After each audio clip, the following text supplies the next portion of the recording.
Welcome back everyone to today's second video. This is going to be your winter update number 2. This is a different kind of winter update. This is actually what the charts are forecasting for now to February. So this is obviously probably not going to verify, but we are just doing it for a bit of fun.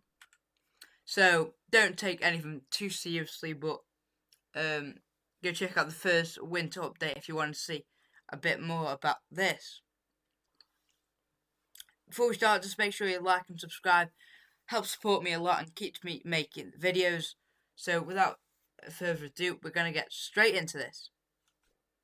Okay, so we have got high pressure chart for September. We have got high pressure sitting over Scandinavia and over the country, and we're bringing the winds around that to an easterly direction. So probably a dry September right there. This is the chart for October. Now this is looking a little bit different. We've got high pressure up towards Canada and around Iceland and just to the northwest of the country, and a bit on the Russian Finnish side of Scandinavia. And we're bringing the wind in from a northeasterly direction. It's probably a bit cooler or colder now as we are getting towards the winter as we are in October. This is for November now. So November looks a bit different. So we've got high pressure over the country. So that and low pressure up here, so high pressure here, so the winds are going to be going down there like that. This low pressure will not be affecting us either, so we'll be bringing the wind in from a southerly direction, so that's a bit unusual. So maybe a warm November just there. Probably won't come off, but you never know, anything can happen. Now this is the chart for December, so this looks a bit more interesting. So we've got high pressure blocking over Scandinavia like a Scandinavian high.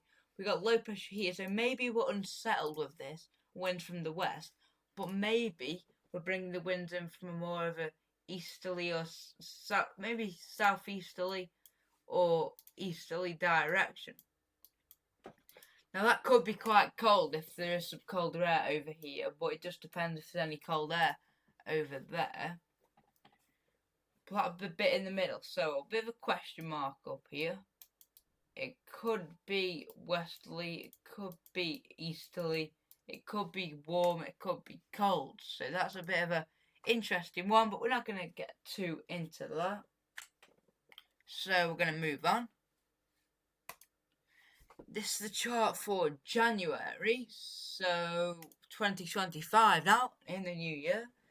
High pressure blocking over the Canadian side of Greenland, so we're going to be trying to bring the wind in from a northerly direction like that, but this high pressure here is going to be trying to bring it up from a southerly direction, and this low pressure here is going to be trying to bring it up from a southwesterly direction, so it's all a bit of a battleground. So overall,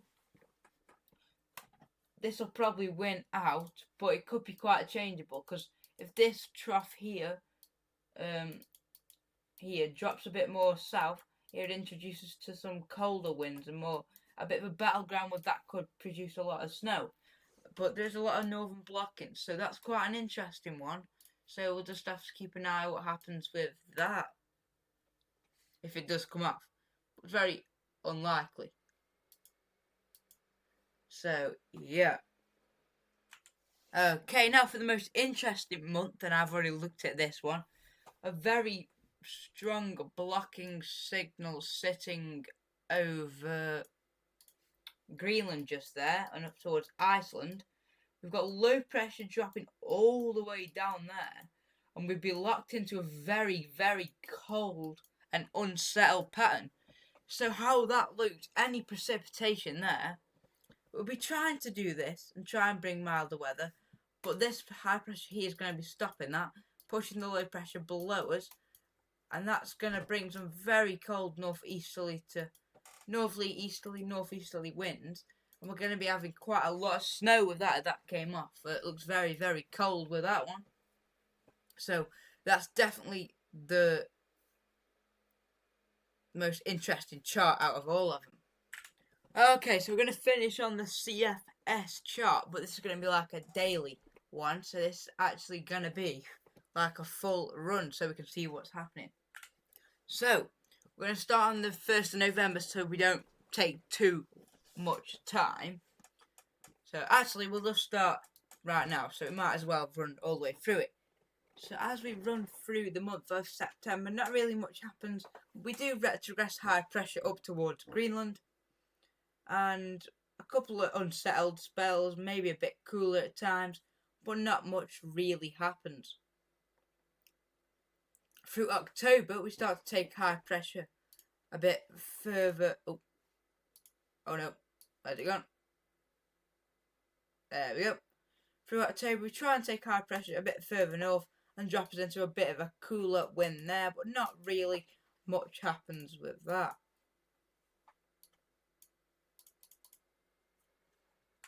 Now, as we continue,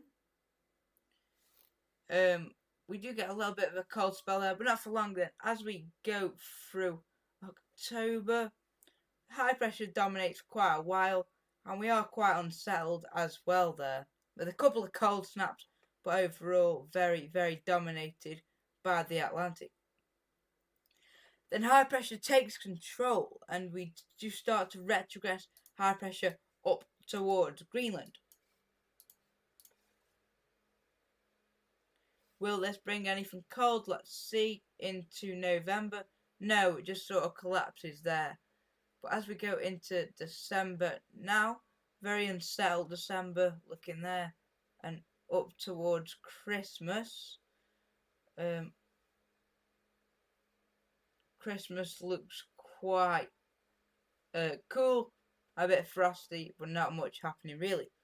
And as we go into the new year, we get a big cold snap. It looks like a cold snap here.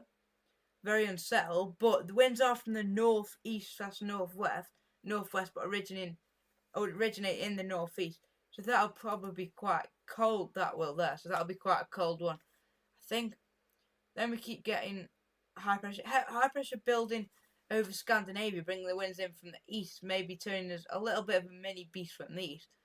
And that trend keeps happening actually through February, and we actually get some easterly winds, probably quite cold, and we do keep getting cold snaps all the way up to the end, and up to the end of February.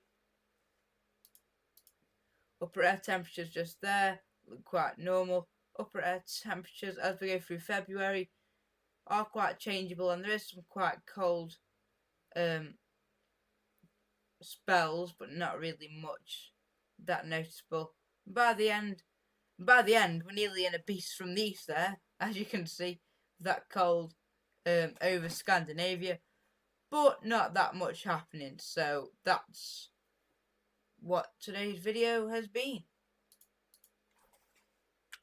Okay, so thanks everyone for tuning in for your second winter update. Just a bit of fun, really. It probably won't verify, but thanks everyone for tuning in, and we'll see you in the next one. Goodbye.